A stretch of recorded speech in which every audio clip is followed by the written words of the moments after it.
To create a roof for the project, first open the level closely associated to the roof by double-clicking it in the project browser. Here, the lower parapet level will be used.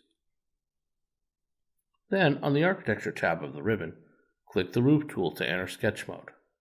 Now you can select the tool from the Draw panel. In this case, you use the Pick Walls tool to draw the edges of the roof at the building entry. This will be a sloped roof with an overhang. On the options bar, set an overhang value of 600 and verify Define Slope is selected. Position the cursor near one of the walls at the entry. A dashed line is shown indicating the overhang position of the roof.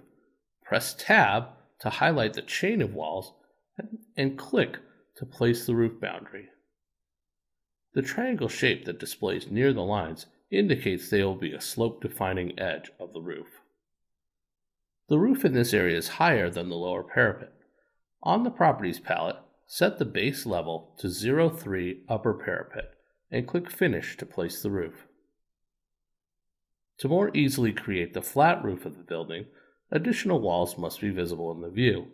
The exterior walls of the building can be seen when an underlay is applied to the view. On the Properties palette, set the underlay value to 01 store floor. This lets us see the walls from the 01 store floor plan in our current view. Click Roof by Footprint again. Pick Walls is used as the drawing tool. This time, on the options bar, set the overhang value to 0 and clear Define Slope setting. In the Properties palette, set the base offset from level parameter to -750. Now sketch the roof boundary. Position the cursor near an exterior wall and press Tab to highlight the chain of walls.